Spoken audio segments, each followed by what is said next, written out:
जय हिंद साथियों, मैं आनंद चौहान आप सभी का हार्दिक स्वागत करता हूं आपके अपने परिवार टीचिंग विद आनंद चौहान में। तो दोस्तों आज हम आप लोगों को लेकर आए हैं कि जो आपका संडे को जो रोजगार विद अंकित भाटी सर के जो एप्लीकेशन पर जो संडे का वीकली मॉक टेस्ट होता है मैथ का। तो दोस्तों हम आप लोगों के लिए इसमें मैथ का दोस्तों सॉल्यूशन लेकर आए हैं।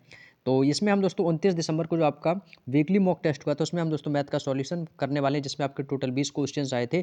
तो उसका दोस्तों आज के इस वीडियो में मैं सॉल्यूशन आप लोगों के लिए करने वाला हूँ। हालांकि ये दोस्तों मुझे वीडियो कल अपलोड करना था, लेकिन मैं दोस्तों ये कल जो है वीडियो आप लोगों के लिए नहीं बना पाया था। तो आज जो है जाकर मैं इस वीडियो को अपलोड कर दे रहा हूँ। तो ठीक है, तो आप लोग जो है ना इस वीडियो को जरूर कंप्लीट देख लीजिएगा कि कैसे मैंने इन क्वेश्चनों को 20 क्वेश्चन को अपने तरीके से दोस्तों सॉल्व किया है। ठीक है, और वीडियो के लास्ट में जरूर बताएगा कि वीडियो आप लोगों को कैसा लगा। यदि वीडियो में कोई कमी रह गई तो आप हमें कमेंट करके जरूर बता दीजिएगा, ताकि हम इसमें और भी ज़्यादा आप लोगों के लिए सुधार कर सकें। तो चलिएगा दोस्तों, जो 29 दिसंबर को जो हमारा मैथ का जो वीकली टेस्ट हुआ था उसका दोस्तों पहला क्वेश्चन आपको सामने आता होगा। पहला क्वेश्चन आपके सामने दिया गया है। क्वेश्चन क्या कह रहा है? क्वेश्चन कह रहा है कि समचतुर्भुज के विकर्णों की लंबाई, समचतुर्भुज के विकर्णों की लंबाई 16 सेंटीमीटर और 12 सेंटीमीटर है, तो इसका क्षेत्रफल क्या होगा? तो भाई देखो, मैंने आपको 2D और 3D बहुत अच्छे से कंप्लीट कराया भी था। जो अंकित भाटी सर की जो बुक का सॉल्यूशन है वो भी मैं आप लोगों को करा भी चुका हूँ, उसमें भी मैंने आपको सारी चीज़ अच्छे से क्लियर कराई है। ठीक है, तो देखो समचतुर्भुज का जो क्षेत्रफल का जो फॉर्मूला होता है, देखो समचतुर्भुज के जो क्षेत्रफल यानी कि एरिया का जो फॉर्मूला होता है वो क्या होता है? 1/2, 1/2 गुणे क्या होता है 1/2 इंटू क्या होता है दोस्तों विकर्णों की लंबाई। तो विकर्ण की लंबाई देखो आपको दी गई डायगोनल, यानी कि 16 सेंटीमीटर 12 सेंटीमीटर, यानी कि हमारा पहला विकर्ण गुणे दूसरा विकर्ण, तो ये हो जाएगा D1 इंटू D2। क्या हो जाएगा? पहला विकर्ण गुणे दूसरा विकर्ण। तो ये दोस्तों हमारा क्या होता है? समचतुर्भुज के क्षेत्रफल का फॉर्मूला। बस आपसे क्षेत्रफल पूछा था तो बस रख देंगे। तो ये देखो विकर्ण D1 का मान आपको दिया गया 16, D2 का मान दिया गया 12, तो इसको डायरेक्टली यहाँ पर लिख देंगे 1/2 गुणे D1 का मान कितना दिया गया है 16 इंटू D2, यानी दूसरा विकर्ण हमें क्या दिया गया है? आप कहोगे सर 12। यानी कि दोस्तों आपको बस फॉर्मूला याद रखना है कि समचतुर्भुज के क्षेत्रफल का फॉर्मूला होता है 1/2 गुणे पहला विकर्ण और दूसरा विकर्ण। तो देखो दो विकर्ण है आपके D1 इंटू D2। ठीक है, तो बस इसको रख देंगे, तो काटेंगे इसको, 2 अट्ठे 16 कट जाएगा, 12 अट्ठे कितना हो जाएगा 96। तो दोस्तों इसका जो आंसर कितना आ जाएगा आपको, सर इस क्वेश्चन का जो आंसर आएगा वो आ जाएगा 96 सेंटीमीटर। ऑप्शन नंबर डी इस क्वेश्चन का बिल्कुल सही जवाब हो जाएगा। उम्मीद करता हूँ दोस्तों कि आप लोगों की क्वेश्चन अच्छे से समझ में आ गया होगा, केवल आपको इस फॉर्मूले को रखना था। चलिएगा अगला क्वेश्चन है क्वेश्चन नंबर 2। क्वेश्चन नंबर 2 आपके सामने दोस्तों एवरेज का क्वेश्चन आया है। क्वेश्चन कह रहा है कि आर, पी और के का औसत वजन दोस्तों कितना दिया गया है? 40 किलोग्राम है। यदि पी और के का औसत वजन 45 किलोग्राम है और आर और के का औसत वजन 35 किलोग्राम है, तो के का वजन क्या है? दोस्तों ये तो बहुत ही सिंपल और सबसे सरल क्वेश्चन बन गया भैया आपका। तो देखो आर पी के कितने लोग हैं दोस्तों, आपको सर आर पी के, तो यहाँ पर 3 लोग हैं, तो कौन कौन है? तो आपको सर आर हो गया, पी हो गया और के। कितने लोग हो गए? 3 लोग। इनका वजन कितना है? 40। तो इनका योगफल निकालेंगे तो ये कितना हो जाएगा? तो आपको सर 40 तिया हो जाएगा आपका 120। तो इसका टोटल योगफल कितना आ गया? 120। फिर कह रहा है कि पी और के का औसत वजन। अब यहाँ से देखो पी और के का औसत वजन कितना है, देखो पी प्लस के कितने लोग हैं? 2 लोग हैं, तो इनका औसत वजन कितना है? 45। तो भैया इनका योग कितना हो जाएगा? तो आपको सर इनका योग हो जाएगा 45 दूनी कितना हो जाएगा? 90। फिर कह रहा है कि आर और के का औसत वजन, तो यहाँ से निकालेंगे आर प्लस के का, कितने लोग हैं? 2 लोग हैं, तो औसत वजन इनका कितना है? 35। तो और इनका योगफल निकाल लेंगे, गुणा कर देंगे 2 से, तो 35 दूनी कितना हो जाएगा? 70। तो हमसे क्या पूछा कि के का वजन कितना है? तो यहाँ से आप के का वजन दोस्तों बहुत ही आसानी से बता सकते हो। भाई के का वजन देखो, के यहाँ पर भी है, के यहाँ पर भी, तो के और के यहाँ पर देखो तो आपका कैसा हो जाएगा? कॉमन हो जाएगा। कैसा है दोस्तों? यहाँ से ये तो दोनों हमारे कैसे आ गए? कॉमन आ गए। अब आपको क्या करना है? कुछ नहीं करना है, सिंपली आप इन सबको इन दोनों को जोड़ देना है। तो इनका टोटल योग कितना हो जाएगा? तो 9 7 16 यानी कि 160।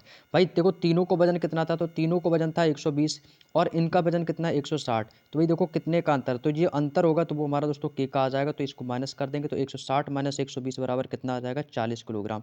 तो के का वजन दोस्तों कितना आ जाएगा? तो आपको सर जो के का वजन आ जाएगा वो आ जाएगा 40 किलोग्राम। बात समझ में आ गई? तो के का वजन कितना है? 40 किलोग्राम है। ऑप्शन नंबर ए इस क्वेश्चन का बिल्कुल सही जवाब हो जाएगा भाई। ठीक है, इसके बीच का बस अंतर आपको लिख देना था, तो अंतर कितना है भाई? 40 का है।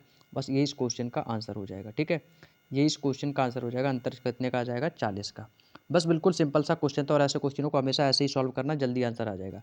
चलिएगा अगला क्वेश्चन है क्वेश्चन नंबर 3।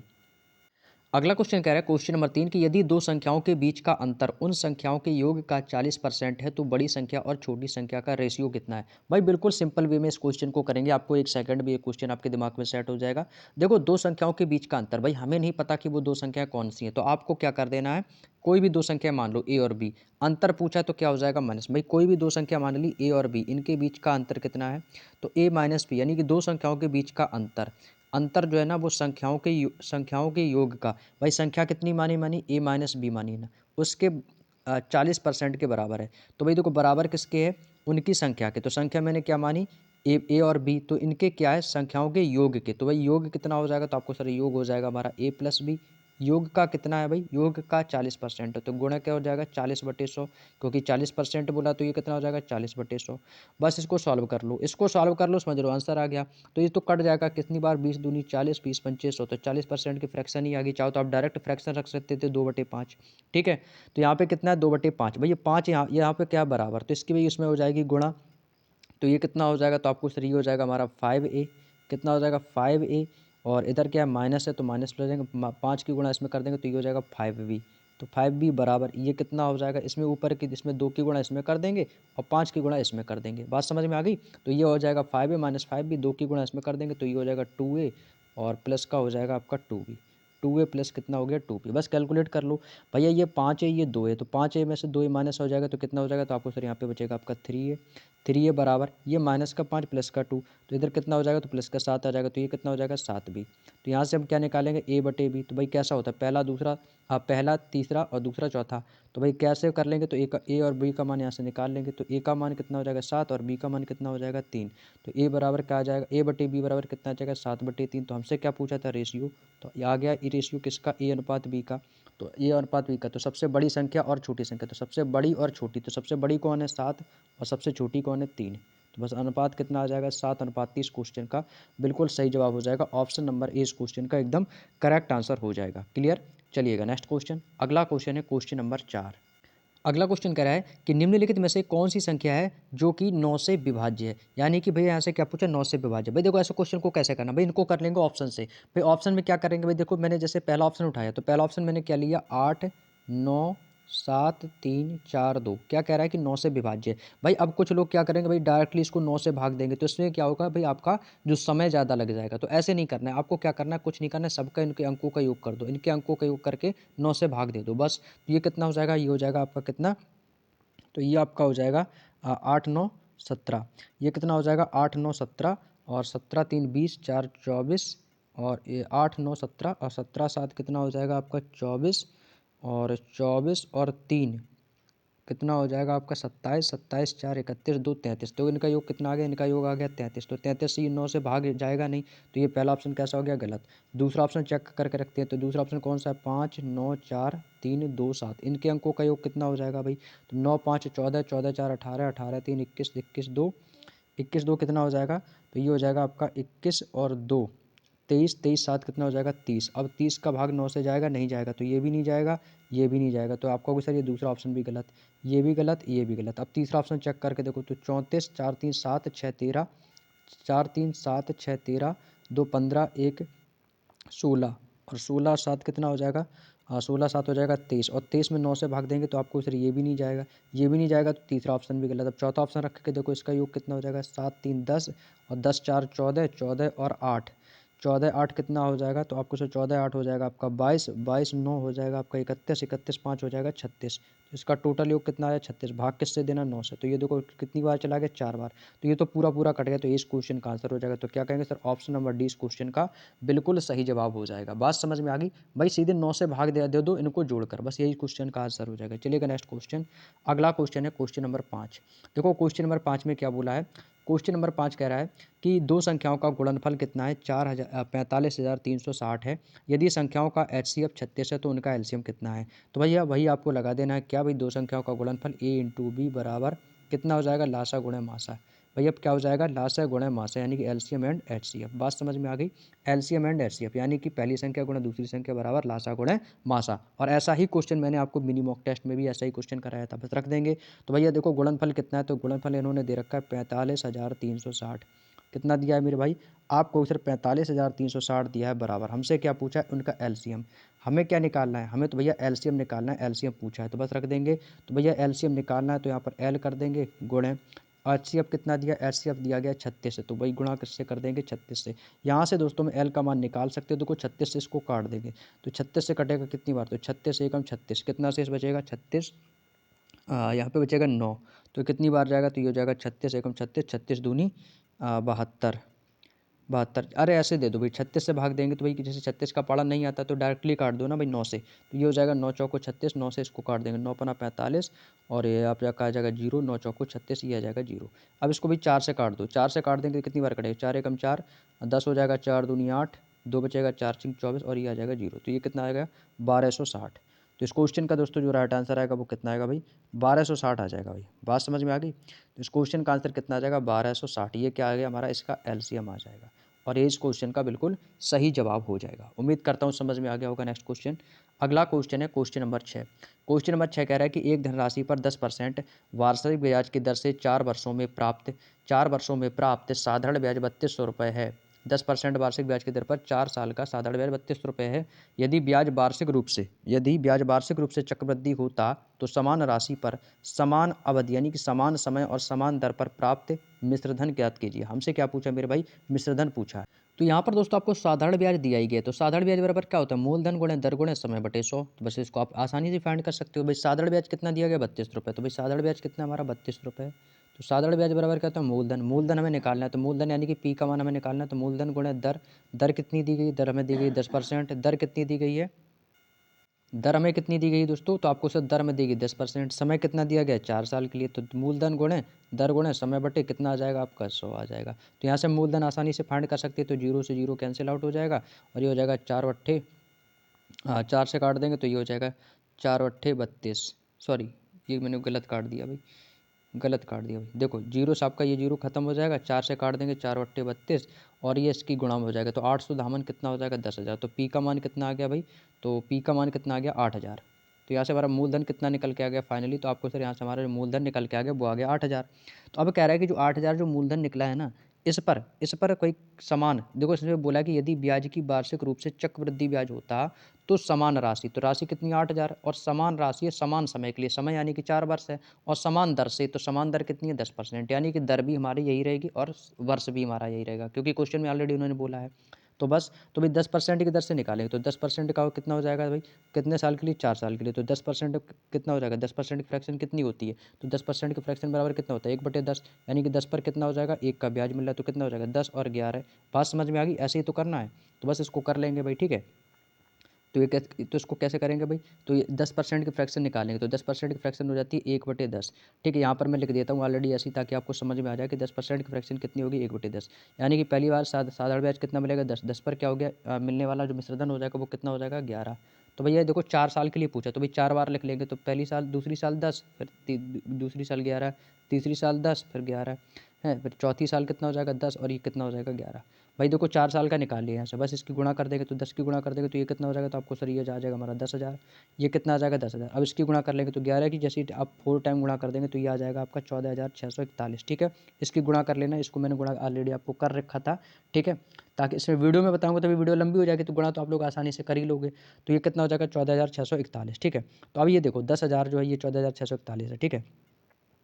तो ये 14,641, तो मूलधन हमारा कितना था भाई, मूलधन हमारा था 8,000। भाई आप कह रहे हो कि मूलधन मेरा कितना है, तो यहाँ से आपका मूलधन कितना है, तो आपको सर यहाँ से मेरा मूलधन आ रहा है वो आ रहा है 8,000, आपका कितना आ रहा है 10,000। तो भाई 8,000 किसके बराबर 10,000 का, तो ये कितना हो जाएगा, तो इसको मैं कैलकुलेट कर लूँगा, तो ये हो जाएगा आपका 8,000, इसमें भाग दे देंगे तो एक की वैल्यू निकालेंगे, तो 8,000 बटे कितना आ जाएगा 10,000 आ जाएगा, ठीक है।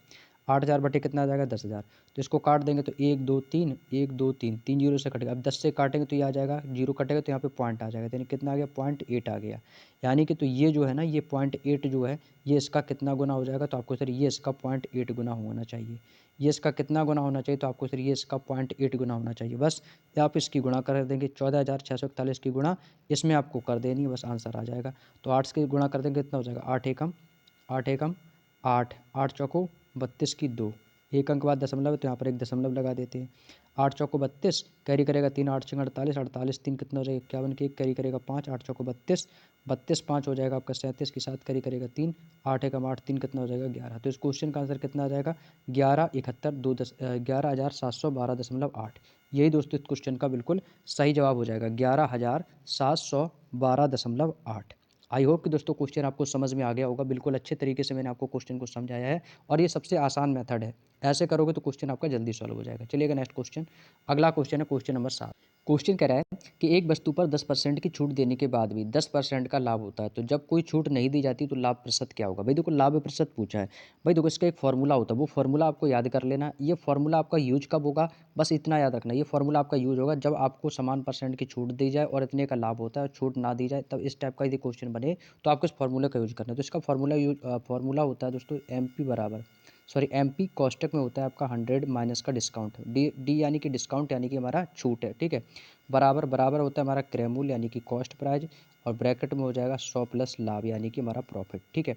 ये कितना हो जाएगा 100 प्लस लाभ यानी कि 100 प्लस पी हो जाएगा, ठीक है। यही इस क्वेश्चन का जो करने का जो तरीका यानी फॉर्मूला है वो दोस्तों वो ये होता है, ठीक है। इस फॉर्मूले को आप लोग याद कर लेना अच्छे से। अब इसको कैलकुलेट कर लेंगे तो एम पी यहाँ से निकालेंगे तो ये कितना हो जाएगा एम पी गुणे 100 माइनस डिस्काउंट, डिस्काउंट कितना भी 10% की छूट दे रहा है तो कितना हो जाएगा, तो भाई 100 में से 10% की छूट दे देगा तो यानी कि 90 हो जाएगा। बराबर सी पी कितना हो जाएगा, तो सी पी गुणे भाई 100 प्लस में से 10% का लाभ हो रहा है तो कितना हो जाएगा, हर चीज़ 100% 10% का लाभ हो जाएगा तो कितना हो जाएगा आपको सर 110 हो जाएगा भाई, ठीक है। तो यहाँ से हम निकाल लेंगे क्या, तो ये M P upon C P हो जाएगा, इसमें भाग में चला जाएगा तो एम पी बटे सी पी हो जाएगा, ठीक है। और ये बराबर में कितना हो जाएगा, तो ये हो जाएगा 110 बटे 90, 110 बटे कितना हो जाएगा 90 हो जाएगा, तो जीरो से जीरो खत्म हो जाएगा भाई। चाहो तो आप इसको यहीं पे काट दो, यहीं पे काट दो भाई, ठीक है। तो जीरो से जीरो ये खत्म, तो यहाँ पे क्या बचेगा 11/9 बचेगा। तो ये कितना आ गया 11/9। अब कह रहा है कि जब कोई छूट नहीं दी जाती, यानी भैया देखो जो हमारा प्रिंट प्राइस एम पी ये हमारा क्या अंकित मूल्य है, ठीक है।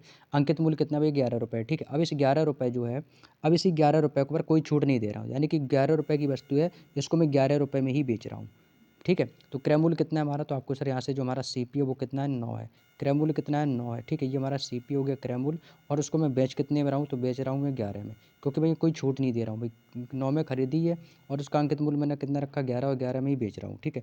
भाई 9 की खरीदी 11 में बेच रहे हो तो कितने का लाभ ले रहे हो भाई, आपको सर 2 का किस पर होगा लाभ, 9 पर। तो 2 की चीज़ पर जो 9 पे लाभ हुआ तो कितना, और परसेंटेज निकाले गुणा कर देंगे 100 का, तो ये कितना हो जाएगा, तो आपको सर ये हो जाएगा 200/9। तो 200/9 भाग देंगे तो कितनी हो जाएगा, 9 दूनी 18, 9 दूनी 18, तो ये जाएगा 22.22 यानी कि 22.22%। ये इस क्वेश्चन का आंसर हो जाएगा। तो किस ऑप्शन में भाई, आपको सर ऑप्शन नंबर ए के पास है, और ये इस क्वेश्चन का बिल्कुल सही जवाब हो जाएगा 22.22%। आई होप कि दोस्तों ये क्वेश्चन आपको अच्छे से समझ में आ गया होगा। नेक्स्ट क्वेश्चन, अगला क्वेश्चन है क्वेश्चन नंबर 8। क्वेश्चन दोस्तों कह रहा है कि पंकज हिमांशु से 20% अधिक कुशल है। भाई देखो 20% अधिक कुशल है कौन, पंकज। तो भाई 20% की फ्रैक्शन क्या हो जाएगी, तो 20% की फ्रैक्शन होती है 1/6, 20 एकम सॉरी 1/5 होती है। 20% की फ्रैक्शन कितनी होती है, तो आपको सर 1/5 होती है। 20% की फ्रैक्शन कितनी होती है, आपको सर 1/5, यानी कि जो पंकज है ना, पंकज यहाँ पे लिख लेता हूँ पंकज, और ये हो गया हिमांशु, तो पंकज और ये हिमांशु है। तो पंकज हिमांशु से 20% अधिक है। भाई हिमांशु यदि 5 करता है, यदि हिमांशु 5 करता है तो पंकज उससे कितना ज़्यादा कर रहा है, 1 ज़्यादा कर रहा है, तो ये कितना कर रहा होगा 6 कर रहा होगा। तो रेशियो कितना मिल गया 6 और 5 का, ठीक है। और कह रहा है कि हिमांशु अकेले किसी काम को 36 दिनों में कर रहा है। भाई देखो हिमांशु अकेले कितने दिन में कर रहा है, 5 दिन में।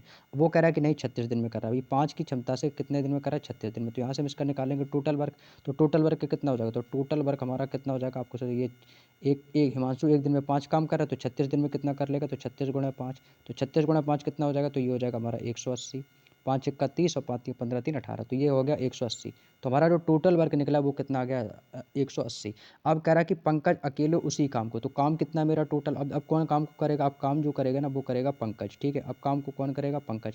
अब उसी काम को, तो मेरा टोटल काम कितना है भैया 180, और पंकज कितनी की क्षमता से करेगा, भाई पंकज जो है ना वो 6 की, क्योंकि पंकज की क्षमता कितनी है 6, तो वो 6 की क्षमता से कार्य करेगा। तो कितनी बार कितने दिन में कर लेगा, तो 6 3 18 यानी कि 30 दिन का समय लगेगा। तो इस क्वेश्चन का आंसर जो आएगा वो कितना आ जाएगा 30 डेज आ जाएगा। ऑप्शन नंबर ए इस क्वेश्चन का बिल्कुल सही जवाब हो जाएगा। भैया जो पंकज है वो 30 दिन में कार्य को कर लेगा। क्लियर।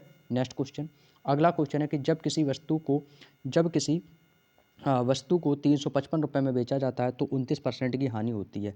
यदि उस वस्तु को 21% के लाभ पर बेचा जाए, यदि उस वस्तु को 21% के लाभ पर बेचा जाए तो उसे वस्तु को कितने रुपए में बेचा जाए। 21% लाभ प्राप्त करने के लिए उस वस्तु को कितने रुपए में बेचा जाए। भाई देखो ये क्वेश्चन बिल्कुल सिंपल से और सबसे आसान और सबसे सरल क्वेश्चन है। भाई देखो भाई कह रहा है कि किसी वस्तु को कितने में बेचा जाता है, भाई उस वस्तु को 355 रुपये में बेचा जाता है, ठीक है। 355 रुपये में बेचा जा रहा है और उस पर हानि कितने की हो रही है, 29% की हानि। यदि 29% की हानि होगी तो उसे मिल कितना रहा है, तो आपको सिर्फ 71% मिल रहा होगा, 71%। और कह रहा है उसको 21% के लाभ पर बेचा जा रहा है, लाभ कितना कमा रहा है 21%, तो ये कितना हो जाएगा 121 हो जाएगा। बस इसको कैलकुलेट कर लो, तो 71 से काट देंगे तो 71 कितना हो जाएगा, 71 पंचे होता है 355, और एक 5 की गुणा कर देंगे 121 में, तो ये कितना हो जाएगा 5 एकम 5, 5 दूनी 10 की जीरो करी करेगा 5 एकम 5 1 6, कितना आ गया 605। तो इस क्वेश्चन का जो राइट आंसर आएगा वो कितना आएगा 605 इस क्वेश्चन का बिल्कुल सही जवाब हो जाएगा कि उस वस्तु को कितने में बेचा जाना चाहिए 605 रुपये में उस वस्तु को बेचा जाना चाहिए। क्लियर। चलिएगा नेक्स्ट क्वेश्चन। अगला क्वेश्चन है एक कक्षा में 35 छात्रों की औसत आयु 40 वर्ष है। भाई देखो क्वेश्चन बहुत अच्छा है। एक कक्षा में 35 छात्रों की औसत आयु 40 वर्ष है। यदि प्रत्येक छात्र की प्रत्येक छात्र की आयु 6 वर्ष की वृद्धि की जाती है तो उसकी औसत आयु में कितने की वृद्धि होगी। भाई देखो 35 छात्र हैं, ठीक है। अब 35 छात्र की औसत आयु में कितने की वृद्धि हो रही है 6 की वृद्धि हो रही है। तो भाई 35 की औसत आयु में भाई 6 की वृद्धि कर देंगे तो ये कितना हो जाएगा, तो आपको सर ये 40 हो जाएगा। और औसत आयु कितनी है भैया, औसत आयु भी 40 है। जब 35 में 6 की वृद्धि कर रहा हूँ, जब भाई 35 में, आप एक बात बताओ, देखो जब मैं 35 में 6 की वृद्धि कर रहा हूँ, जब इस 35 में मैं 6 की वृद्धि कर रहा हूँ तो औसत आयु कितनी है 40 वर्ष। जब औसत आयु 40 वर्ष है, जब इसमें 6 की वृद्धि होती है तो भाई इसमें भी हम 6 की वृद्धि कर देंगे। इसमें भी हम क्या कर देंगे भाई 6 की वृद्धि कर देंगे। बात समझ में आ गई। तो इसमें भी हम कितने की वृद्धि कर देंगे भाई 6 की वृद्धि कर देंगे, ठीक है। तो वही तो पूछा था कि तो औसत आयु में कितनी की वृद्धि, तो औसत आयु में भी 6 की वृद्धि हो जाएगी। तो इस क्वेश्चन का आंसर कितना आ जाएगा 6 आ जाएगा, ठीक है। तो ये तो पूछा था कि औसत आयु में कितनी वृद्धि होगी। जब 35 छात्रों की औसत आयु में जब 40 में 6 की वृद्धि हो रही है तो 6 की वृद्धि दोस्तों इसमें भी हो जाएगी। क्वेश्चन नंबर 11 क्या कह रहा है कि x/y बराबर कितना है 13/7 है। तो यहाँ पर मैं लिख लेता हूँ x/y बराबर कितना है भाई 13/7 है, ठीक है। x/y बराबर 13/7 है। तो पूछा है कि x माइनस वाई, तो हमसे क्या पूछा है, हमसे पूछा है दोस्तों x माइनस वाई और बटे में कितना है x प्लस वाई का मान कितना होगा। भाई बिल्कुल सही है, बिल्कुल सिंपल सा क्वेश्चन है। भाई देखो यहाँ से x और वाई का मान निकाल सकते हो। भाई x माइनस वाई, तो यहाँ पर देखो x का मान कितना दिया गया 13, वाई का मान कितना दिया गया 7। तो ये कितना हो जाएगा, तो आपको सर ये हो जाएगा हमारा 13 माइनस का 7 और बटे में कितना हो जाएगा 13 प्लस का 7, क्योंकि x प्लस वाई का पूछा तो ये कितना हो जाएगा आपको सर ये हो जाएगा हमारा 13 प्लस का 7। तो बस बराबर कर देंगे, कितना हो जाएगा 13 में से 7 जाएगा कितना बचेगा 6, और सॉरी 13 में से 7 गया 6 और यहाँ पे कितना हो जाएगा 6/20। इसको काट देंगे तो कितनी बार कटेगा, 2 से कट जाएगा, 2 3 6, 2 से कट जाएगा 2 दाम 20, ठीक है। तो यहाँ से भाई कितना आ गया, तुमसे पूछा था इसका मान कितना है, तो बस ये आ गया। रेशियो पूछा था तो ये रेशियो हमारा कितना आ गया 3:10। बस यही इस क्वेश्चन का आंसर हो जाएगा। 3:10 के रेशियो में इसका मान निकल के आ जाएगा, ठीक है। या हम 3/10 बोल दो या 3:10 कह सकते हो, कोई दिक्कत नहीं है, ठीक है। चलिएगा अगला क्वेश्चन है क्वेश्चन नंबर 12। देखो क्वेश्चन नंबर 12 आपका बिल्कुल सिंपल सा क्वेश्चन है। क्वेश्चन नंबर 12 क्या कह रहा है, क्वेश्चन नंबर 12 क्या कह रहा है कि संख्याएं 222, 642 और 1062 का HCF ज्ञात कीजिए। हमसे दोस्तों क्या पूछा HCF। अगला क्वेश्चन कह रहा है कि संख्याएं आपकी दी गई 222, 642 और 1062 और HCF ज्ञात करना है, ठीक है। भाई देखो इसको करने के दो तरीके हैं। जो सबसे सरल तरीका है मैं आपको वो तरीका बता रहा हूँ। देखो अब इसको आप चाहो तो बाय ऑप्शन भी कर सकते हो, ये अब इसको बाय ऑप्शन ना करना चाहो तो भाई मेरे मेथड से करना चाहो ऐसे कर लो। जैसे यहाँ पर संख्या आपकी क्या क्या दी गई 222 है, 222 और कितना दिया गया 642 है और कितना है आपका 1062 है, ठीक है। जैसे आपको 1062 दे दिया गया। अब इसको भाई देखो ये किससे कट रहा है, भाई आपको अपने मन में संख्या चुननी है कि ये देखो किससे कट रहा है। तो ये देखो 222 तो आपको सर ये तो 2 से कट रहा है। भाई यहाँ से हमसे पूछा HCF ज्ञात करना है ना, हमें क्या निकालना है इसका HCF निकालना है, ठीक है। तो देखो ये 2 से कट रहा है तो 2 से कट जाएगा, कितनी बार कटा 2 एकम 2, 2 एकम 2, 2 एकम 2 कट गया खत्म। अब इस ये भी दो से कटना चाहिए, यानी कि जब हम कोई संख्या काटे तो वो पूरी बराबर कटनी चाहिए। तो 2 से काट रहे हैं कितनी बार कटेगा 2 3 6, 2 दूनी 4, 2 एकम 2, ये भी 2 से कट गया। इसको काटेंगे 2 से तो कितनी बार जाएगा, तो आपको सही ये जाएगा 2 5 6 10 और ये हो जाएगा 2 3 6, 2 एकम 2, 2 से कट गया यानी कि 2 से पूरी तरीके से कट गया। तो यहाँ पर HCF में कितना लिख लेंगे 2। अब यहाँ पर है 111, 321 और 531 एक नई संख्या मिल गई। क्या ये भी कट रहा है, यदि ये जिस भी संख्या से कटेगा ना तो वो बराबर उसी संख्या से कटता चला जाएगा। तो इसको काट के देख लेते हैं 3 से, क्योंकि ये 3 से कटेगा भाई, 3 से भाग दे के देखते हो तो 3 से इसको काटेंगे तो कितनी बार कटेगा, तो आपको सर 3 से काटेंगे तो 3 त्रिका 9, 2 बचेगा 3 सत्ते 21 कट गया 37 आ गया। 3 से ये भी कटना चाहिए 321, तो 3 से काटेंगे तो 3 एकम 3, 3 सत्ते 21 ये भी कट गया। यानी कि कितनी बार कट गया, तो ये कट जाएगा आपका 107 बार, 3 एकम 3, 3 सत्ते 21, ठीक है। अब 3 से ये भी कट जाएगा अगर कटना हुआ तो 3 एकम 3, 3 एकम 3, 2 बचेगा 3 सत्ते 21, 2 बचेगा 3 सत्ते 21 यानी कि 170 बार ये कट गया। अब यहाँ से देखो हमें क्या मिला, हमें एक नई संख्या मिल गई है। वो हमें नई संख्या क्या मिल गई है, एक तो हमें मिल गया है 37, एक यहाँ से क्या मिल गया 107 मिल गया और यहाँ से हमें क्या मिल गया 177। क्या ये अब किसी से कट सकता है, तो आप कहोगे नहीं कट सकता है। तो यहाँ पर मैंने किससे काटा था 3 से और काटा था, तो बस इसकी गुणा कर देंगे तो कितना हो जाएगा 3 दूनी 6, यानी कि इसका HCF कितना होगा 6 ही होगा। तो ये इस क्वेश्चन का बिल्कुल सही जवाब हो जाएगा। आई होप कि दोस्तों आपको ये बात समझ में आ गई होगी। आप चाहो तो इसको डायरेक्ट 6 से भी काट सकते, तो 6 3 18, 4 बच जाएगा 6 सत्ते 42, तो भी 37 का जाता। आप चाहो तो इसको ऑप्शन से भी रख सकते थे, तो ऑप्शन से रखने के लिए क्या करते, तो आपको 6 से इसमें भी भाग दे देते, 6 से इससे भी भाग दे दो, 6 से इससे भी दे दो। जब आप 6 से इससे भाग देखो, जब कट जाएगा पूरा वही हमारा HCF निकल के आ जाएगा। बात समझ में आ गई? तो आप चाहो तो ऐसे कर लो, चाहो तो आप डायरेक्टली एक एक ऑप्शन रखते रखते जाओ और भाग देते जाओ। क्लियर? चलिएगा अगला क्वेश्चन। क्वेश्चन नंबर है 13। क्वेश्चन नंबर 13 कह रहा है कि नमक की कीमत में 15% की कमी एक व्यक्ति को 272 रुपये में 2 किलोग्राम अधिक नमक खरीदने में सक्षम बनाती है, तो नमक की घटी हुई कीमत बताइएगा। भाई देखो 15% की कमी हो रही है, तो 15% की फ्रैक्शन कितनी होती है? यहाँ से आप 15% की फ्रैक्शन निकाल सकते हो। तो 15% की फ्रैक्शन आपकी कितनी होती है? तो आपको से 15% की फ्रैक्शन होती है 15/100 यानी कि 3/20। कितनी हो जाएगी? 15% की जो फ्रैक्शन होती है वो होती है आपकी 3/20। तो यहाँ पर देखो भाई आपकी देखो कीमत कितनी थी 20, अब देखो कमी हो रही है तो 20 में 3 की कमी हो जाएगी। तो ये कीमत थी कितनी 20, अब 20 में 3 की कमी होगी तो कितनी हो जाएगी आपको से 17। तो ये रेशियो कितना बन गया 20:17। इसको रेशियो मेथड से करेंगे तो बहुत सरल हो जाएगा। ठीक है, ठीक है। तो 20 अनुपात कितना हो गया 17। अब देखो अब वो क्या कह रहा है कि 272 रुपये में 2 किलोग्राम अधिक नमक। अब देखो जो नमक है ना वो कितना खरीद रहा है? 2 किलोग्राम अधिक नमक खरीद रहा है। भाई देखो कमी है ना, जो कमी, अब कमी एक व्यक्ति को 272 रुपये में 2 किलोग्राम अधिक नमक खरीदने में सक्षम बनाती है। तो नमक की घटी हुई कीमत, तो घटी हुई कीमत कैसे निकालेंगे? तो घटी हुई कीमत निकालने के क्या करेंगे भाई, इसको अपोजिट कर देंगे। कैसे? 17:20 हो जाएगा। ये किसको, इसको अपोजिट कर देंगे पलट के, तो ये कितना हो जाएगा 17:20 कर दिया। ठीक है, क्योंकि अब 2 किलोग्राम अधिक नमक खरीद रहा है। तो ये देखो आपको 17 कितना हो गया 20। ठीक है, तो अब देखो आपने कितना खरीदा है ज़्यादा, आप कह रहे हो 17 से 20। भैया घटी हुई कीमत निकालेंगे तो ये 17 से कितना हो गया 20। तो भैया आपने कितना नमक खरीदा? तो आप कह रहे हो सब आपने 3 नमक ज़्यादा खरीदा। वो कह रहा नहीं 3 नमक नहीं, इसने 2 किलोग्राम नमक जो है ना ज़्यादा खरीदा। आप कह रहे हो 3, वो कह रहा नहीं इसने 2 किलोग्राम नमक ज़्यादा खरीदा है। तो 3 किसके बराबर है? 2 का। तो हमसे पूछा कि घटी हुई कीमत, तो घटी हुई कीमत कितनी है? तो घटी हुई कीमत तो 20 है। भैया घटी हुई कीमत कितनी है? 20 है। तो यहाँ से घटी हुई कीमत निकालेंगे यानी कि 20 का मान। तो 20 का मान कैसे निकालेंगे? तो ये हो जाएगा आपका 2 और गुणे कितना हो जाएगा 20 और बटे में कितना आ जाएगा आपका 3। ये कितना हो जाएगा 20 दूनी 40/3। तो ये कितना आ गया आपका 40/3। तो जो 40/3 है ना वो क्या है? एक व्यक्ति को 272 रुपये प्रति 2 किलोग्राम है। तो हमें बतानी है 1 किलोग्राम की वैल्यू, यानी कि जो 40/3 किलोग्राम है ये बराबर किसकी है? ये बराबर है आपके 272 की, बराबर है 272 के। हमें बतानी है 1 किलोग्राम की। हमें जो वैल्यू बतानी है वो किसकी बतानी है? हमें बतानी है वैल्यू 1 किलोग्राम की। तो 1 किलोग्राम बराबर कितना हो जाएगा? तो ये हो जाएगा आपका 272, 272 और बटे में कितना हो जाएगा 40/3। तो 40/3 यहाँ पर आ जाएगा, 40 बटे में 3 भाग में आ जाएगा, ऊपर चला जाएगा गुणा में हो जाएगा। तो ये हो जाएगा गुणे का 3।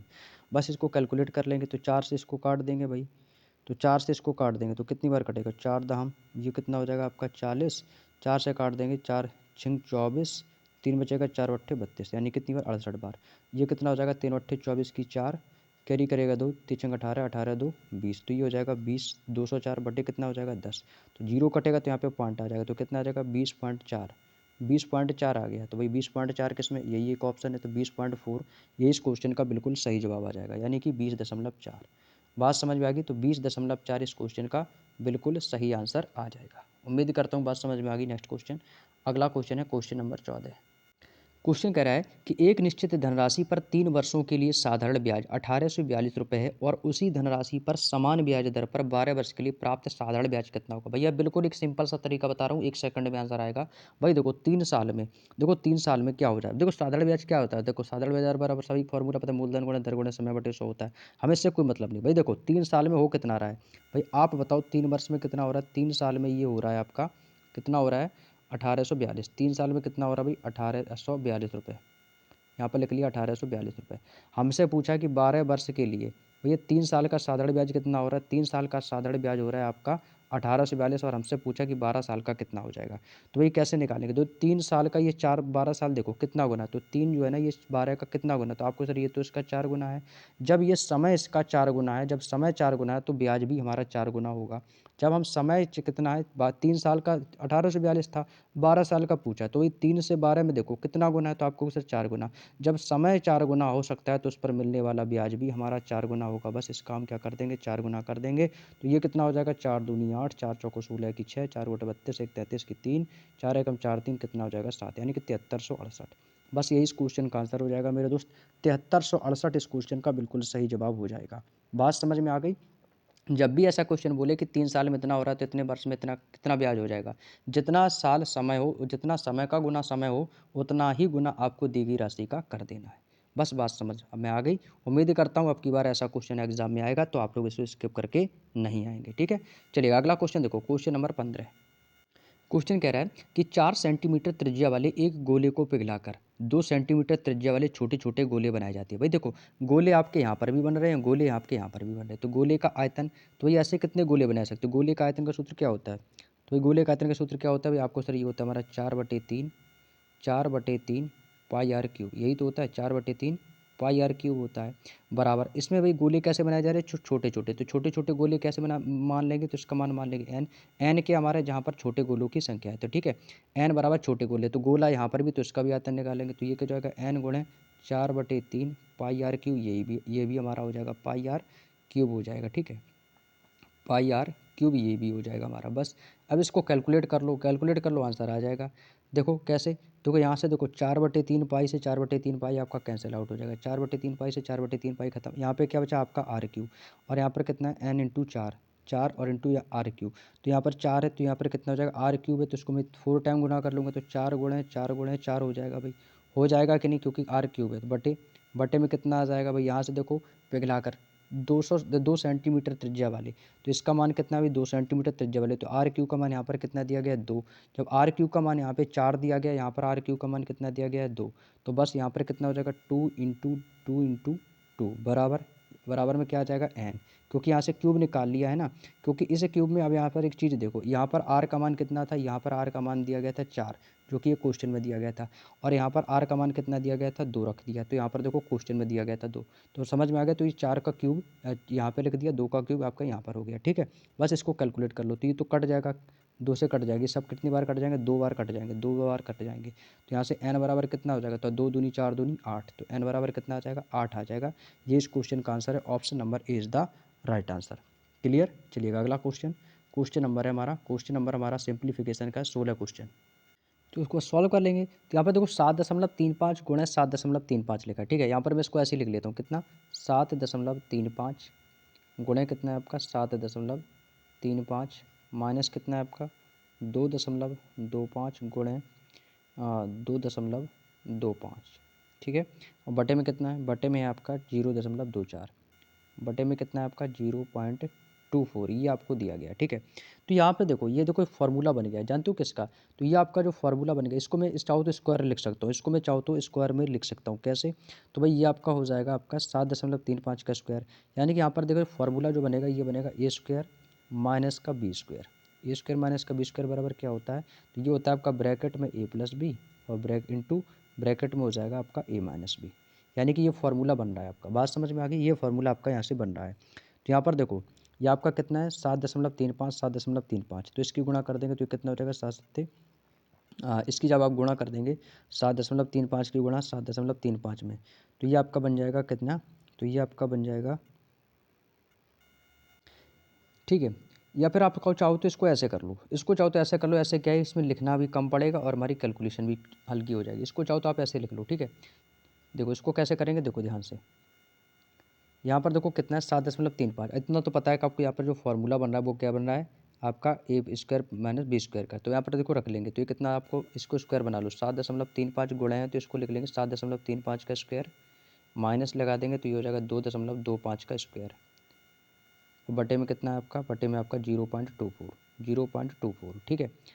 अब यहाँ से देखो, और इसका ये आपका फार्मूला किसका बन गया भाई? ये जो आपका जो फार्मूला बन गया, ये फार्मूला किसका बन गया? तो अभी मैंने आपको बताया, ये जो फार्मूला बन गया है, ये आपका बन गया है ए स्क्वायर माइनस बी स्क्वायर का। तो ए स्क्वायर माइनस बी स्क्वायर बराबर क्या होता है? ब्रैकेट में ए प्लस बी और एक ब्रैकेट में इंटू ए माइनस बी, ये फार्मूला आपका बन गया। बस अब आपको करना है कि बस इसी फार्मूले में आपको इसका मान रख देना है, ठीक है, इसी फार्मूले में आपको इसका मान रख देना है, तो रखेंगे तो ये कितना हो जाएगा? तो आपको सर यहाँ पर इसको मान लिया इस 7 इसको मान लिया ए और इसको मान लिया मैंने बी, तो ये कितना हो जाएगा? तो आपको सर ये हो जाएगा 7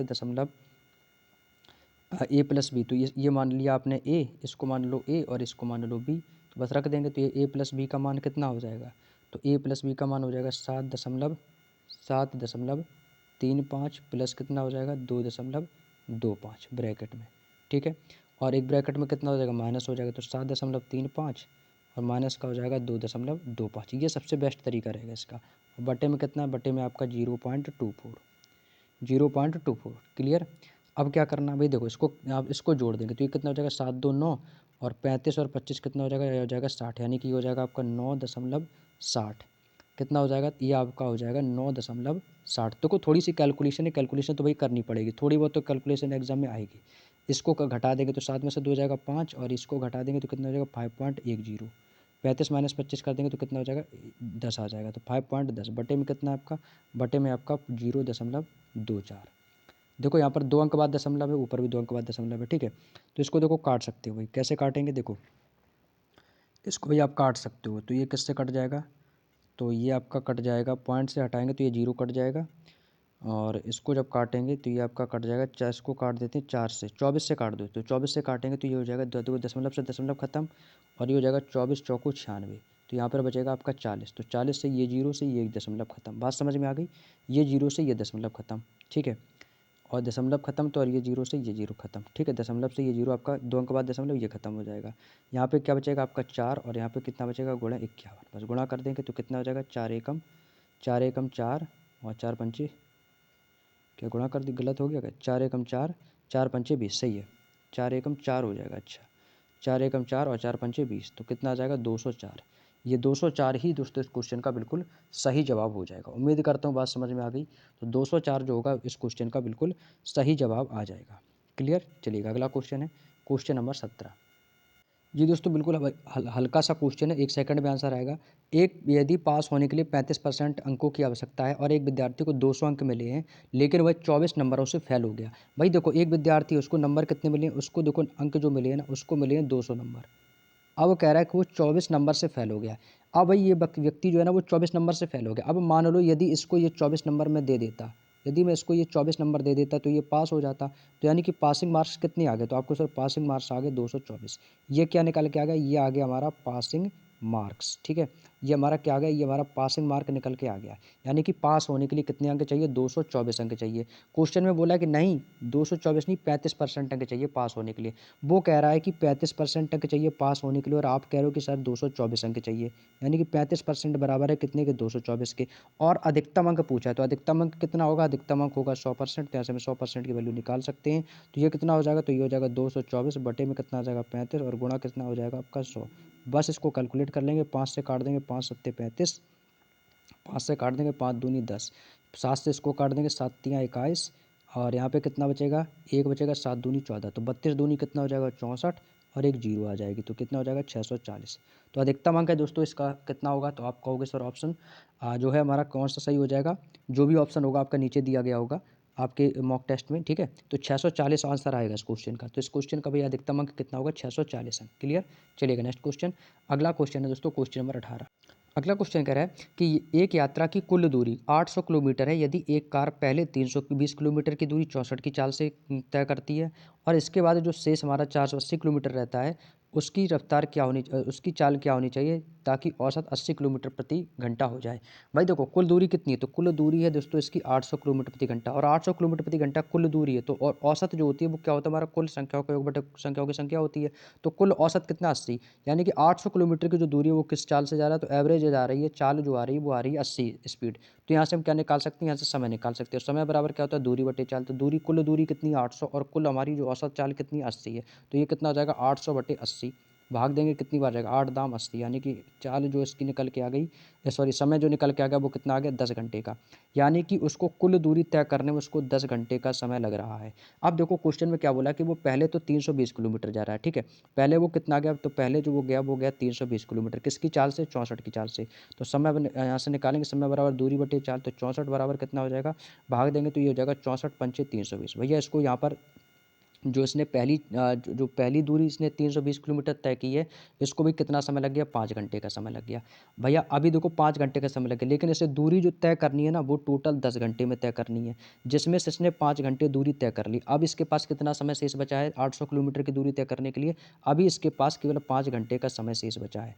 अब इससे हमसे यही पूछा कि अब अगला 480, अगली दूरी कितनी है वो तय करेगा, 480 किलोमीटर की दूरी तय करेगा, ठीक है। 480 किलोमीटर की दूरी तय करेगा, हमसे क्या पूछिए, चाल, तो यहाँ से मैं क्या निकालें इसकी चाल, चाल बराबर होता है दूरी बटे समय। समय इसके पास कितना शेष बचा है, समय तो इसके पास केवल 5 घंटा ही बचा है, और दूरी इसके पास कितनी बची है, दूरी है इसकी 480। तो यहाँ से चाल निकाल सकते हैं, चाल बराबर होता है दूरी बटे समय। समय शेष कितना बचा है, तो यहाँ पर मैं लिख सकता हूँ शेष समय। ठीक है, ये क्या हमारा, ये हमारा शेष समय, यानी कि इसके पास 5 घंटा है जो समय शेष बचा है। बस 5 से इसको भाग देंगे तो कितनी बार जाएगा, 5 निम 45, कितना हो जाएगा 45, 3 बचेगा 5 छिक्का 30, तो कितना आ गया 96 किलोमीटर प्रति घंटा। यानी कि उसकी जो चाल होनी चाहिए वो 96 किलोमीटर प्रति घंटा होनी चाहिए। ऑप्शन नंबर 20 क्वेश्चन का बिल्कुल सही जवाब हो जाएगा। क्लियर। चलिएगा नेक्स्ट क्वेश्चन, आज का सेकंड लास्ट क्वेश्चन। अगला क्वेश्चन कह रहा है दोस्तों कि 4, 8 और 15 का चतुर्थानुपाती क्या होगा। देखो मैंने आपको जब रेशियो एंड प्रोपोर्शन पढ़ाया था उसमें मैंने आपको मध्यानुपाती, मैंने आपको क्या बताया था, अनुपात और समानुपात में क्या क्या पढ़ना है, मध्यानुपाती पढ़ लो, तृतीयानुपाती पढ़ लो, चतुर्थानुपाती। यदि अनुपात से क्वेश्चन आएगा इन्हीं से क्वेश्चन बन जाएगा। तो भाई देखो इसका एक सिंपल सा फॉर्मूला होता है, वो देखो मैं आपको बता दूँ क्या होता है। देखो मध्यानुपाती बराबर क्या होता है, मध्यानुपाती बराबर होता है अंडर रूट AB। ठीक है, मध्यानुपाती का फॉर्मूला होता है अंडर रूट AB। यदि मध्यानुपाती पूछेगा तो अंडर रूट AB कर दो। तृतीय अनुपाती होता है आपका B² अपॉन A। ठीक है, जो भी मान देगा उसका B² करके अपॉन A कर देना है। और चतुर्थानुपाती क्या होता है, BC/A।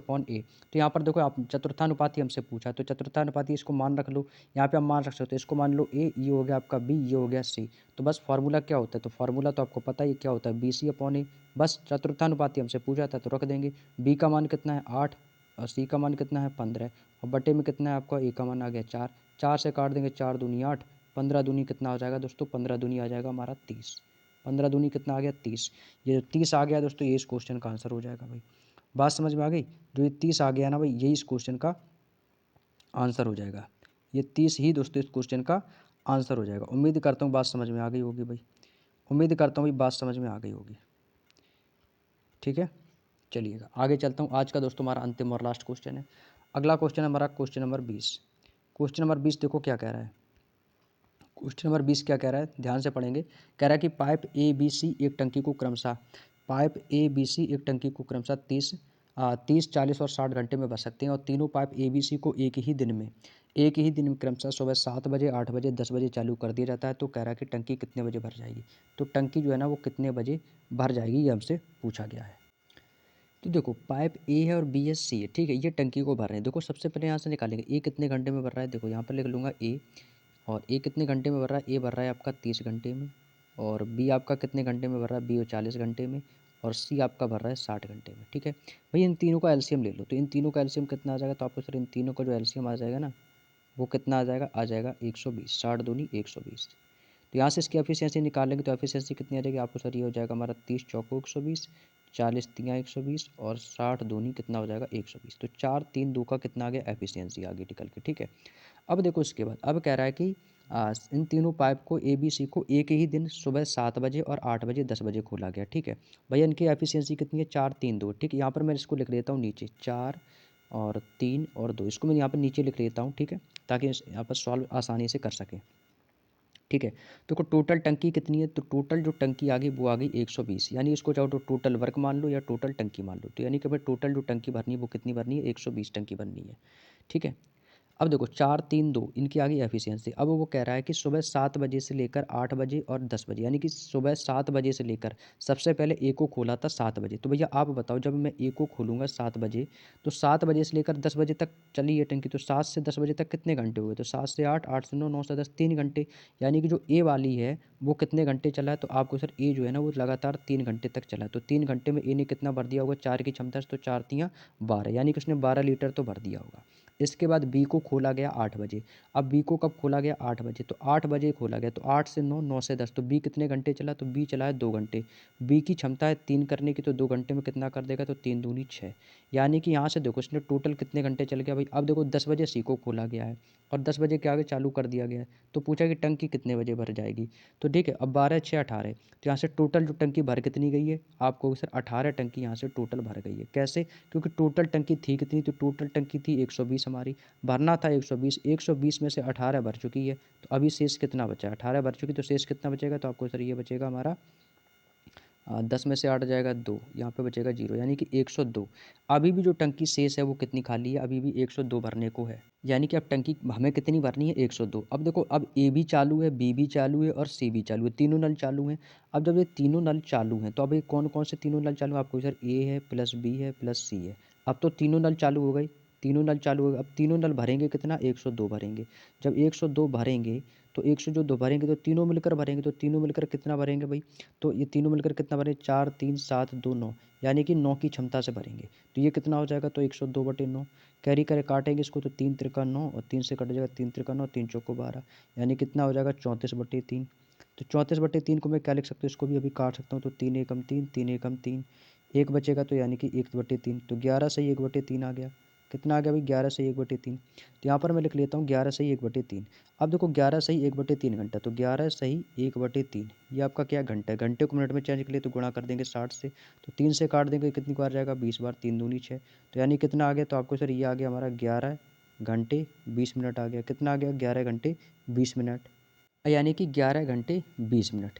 अब पूछा है कि देखो टंकी 10 बजे, भाई 10 बजे चालू कर दी गई थी तीनों टंकी। तो अभी देखो 10 बजे के बाद, अब 10 बजे के बाद जो टंकी है वो कितना समय लेगी, तो 10 बजे वाले में इस समय को हमें जोड़ देना है। तो भैया इसमें क्या कर देना है, इस 10 बजे वाले में हमें इस दिए गए इस घंटे को जोड़ देना है। तो हमें कितना जोड़ना है, 11 घंटे 20 मिनट। तो भाई 10 बजे के बाद 11 घंटे और जोड़ दो, तो इसमें हमें प्लस कितना जोड़ देना है, तो आपको सर यहाँ पे हमें जो कर देना है वो कितना कर देना है, तो आपको सर यहाँ से हमें प्लस कर देना है, कितने, 10 घंटे, यानी 10 बजे में प्लस कर देना है। तो 10 बजे में ये प्लस कर देंगे तो कितना हो जाएगा, तो 10 बजे, तो 10 बजे में आपको 11 घंटा कर देना है। तो 10 से 10 कर देंगे तो कितना हो जाएगा आपको, अगर ये हो जाएगा हमारा 20 और 21, और 21 को क्या बोलते हैं, तो 21 को बोलते हैं आपका 9 बजे। इस 21 को क्या बोलते हैं, 9 बजे। यही तो बोलते हैं कि 19 को 7, 20 को 8 और 21 को 9। तो यानी कि 11 10 कितना हो गया, 21, यानी 21 बजकर 20 मिनट, यानी कि 21 घंटे 20 मिनट में आपकी जो है ये टंकी भर जाएगी। अब आपको सर 21 घंटे तो ऑप्शन में है नहीं, तो 21 घंटे को हम क्या बोलते हैं, 21 को हम बोलते हैं 9, 21 को क्या बोलते हैं, 9। तो इस क्वेश्चन का आंसर कितना आ जाएगा, 9 बजकर 20 मिनट। बात समझ में आ गई। इस क्वेश्चन का आंसर कितना हो जाएगा, ऑप्शन नंबर 20 क्वेश्चन का बिल्कुल सही जवाब है। 21 घंटे को हम क्या बोलते हैं, 21 घंटे को ही हम 9 बजे बोलते हैं, बस इस चीज़ को याद रखो, ठीक है। 21 घंटे को ही हम क्या बोलते हैं, जैसे कि बोलते हैं 21 बज गया, तो 21 नहीं, यानी कि 21 का मतलब है 9 बज गया। तो 21 घंटे 20 मिनट या 9 बजकर 20 मिनट। उम्मीद करता हूँ मेरे दोस्त बात समझ में आ गई। तो दोस्तों ये थे हमारे संडे का जो वीकली मॉक टेस्ट था उसके 20 क्वेश्चन, और ये 20 क्वेश्चनों का आपके सामने ये हो चुका है इसका सॉल्यूशन। और इसका जो पीडीएफ है आपको हमारे टेलीग्राम चैनल पर, इसका बोर्ड पीडीएफ आपको टेलीग्राम पर मैं अपलोड कर दूंगा। तो वहाँ से आप लोग इस क्वेश्चनों को बार बार प्रैक्टिस करो एग्ज़ाम तक। जितने भी आप लोग वीकली मॉक टेस्ट या मिनी मॉक टेस्ट होते हैं उनके जो मैं आप लोगों को सॉल्यूशन करा रहा हूं उनका समय समय पर रिवीजन भी करते रहिएगा। भैया एक एक मॉक टेस्ट उठाओ, 20 क्वेश्चन उनको लगाओ, नहीं आते हैं बार बार लगाओ, ठीक है। तो इससे क्या है, आपको जो मैक्सिमम जो क्वेश्चंस देखने को मिलेंगे टाइप वाइज और कॉन्सेप्ट, वो सारे आपको मिनी मॉक टेस्ट और आपको वीकली मॉक टेस्ट से बहुत हेल्प आप लोगों को एग्जाम में मिलेगी। तो चलिएगा दोस्तों, आज की वीडियो में इतना ही रखते हैं और मिलते हैं आप लोगों से नेक्स्ट वीडियो में। और यदि आप डेली मॉक चाहते हैं, क्या हमें डेली मिनी मॉक टेस्ट का सॉल्यूशन मिले, डेली वीकली मॉक टेस्ट के सॉल्यूशन कंटिन्यू मिलते रहें, तो दोस्तों चैनल को जरूर सब्सक्राइब कर लें, बेल आइकन को ऑन कर लें, ताकि आपको डेली क्लासेस का नोटिफिकेशन सही समय पर मिल सके। तो चलेगा आज की वीडियो में इतना ही, और वीडियो कैसा लगा तो कमेंट करके जरूर बता दीजिएगा। कोई वीडियो में यदि कमी रह गई हो तो भाई कमी भी बता दिया करो, ताकि हम और भी ज़्यादा इसमें सुधार कर सकें। तो सभी को जय हिंद, जय भारत।